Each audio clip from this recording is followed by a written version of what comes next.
Hey everyone, I promise you we're going to start looking at more comic book specific and comic book related content. But what we're going to talk to you about this evening is, of course, the Oscars from this past weekend. I know it's a very strange thing for us at BB Comics to talk about, but it's very, very relevant because two films that are based on comic book content won Oscars. Of course, it is Spider-Man Into the Spider-Verse that won Best Animated Movie, as well as the Black Panther, which has been nominated for 6 Oscars, 6 Academy Awards. Can you believe it? And they walked away with 3 of them. So the 3 Academy Awards that they walked away with was Best Original Score, Best Costume Design, and the other one was, I'm trying to remember now, basically the Best Set Design. And all 3 very well deserved. I mean, we all remember those amazing costumes in the Black Panther, whether it was obviously Killmonger versus the Black Panther himself, the various warriors and the various tribes of Wakanda, and the way that they looked. It just absolutely looked phenomenal.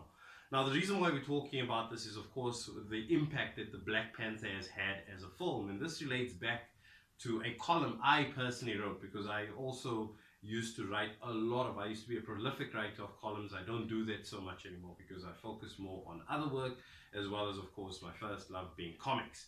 Now, the issue in this particular instance is that I go back to what I said originally in that column, and that is the fact that it is a bit frustrating to some extent to see the Black Panther reaching the esteem that it has reached now, when there was so much great content coming through from the Black Panther as a character in the comic books itself. In fact, I just finished reading A Nation Under Our Feet, Part 1, which is a Black Panther graphic novel or series of comics talking about a revolt in Wakanda. And the most amazing thing is that it's actually set after the events of the movie, which makes it even more phenomenal, and which really ties in beautifully into what we're talking about.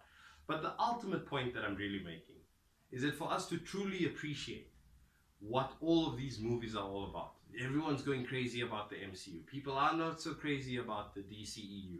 But the fact of the matter is, for you to truly appreciate and understand what a great piece of art it is, or what a piece of work it is when it comes to the movie, is for you to actually go out and read the comics. And therefore, I'm saying that the same applies to us. The Adventures of Ntate Molefe, for example, both issue 1 as well as issue 2, is available on the internet right now for less than $2. For South Africans, it's worth less than 30 rands. And it's an amazing read. And it's not just because I wrote it. Not just because I know the artist and is an amazing illustrator, as showcased here just by the 2 covers. But the fact is, for you to truly appreciate comic books, you have to actually buy it and read it. So give it a shot, give it a try. All that you have to do is very simple. You look for hashtag BB Comics on Twitter, Instagram, and Facebook, and you will find the links to where you can get these comic books. We have it all over the place for less than $2 an issue. I promise you, it's well worth the read. Don't wait for it to one day, years later, to come out as a movie. I mean, the movie came out in 2018, just last year. But the first Black Panther appearance was back in July 1966. It took 52 years for the Black Panther to finally appear on our TV screens. Do you want to wait that long for The Adventures of Ntate Molefe or any of our other titles? I don't think so. But well done to Black Panther for those 2 awesome, or rather 3 awesome Academy Awards.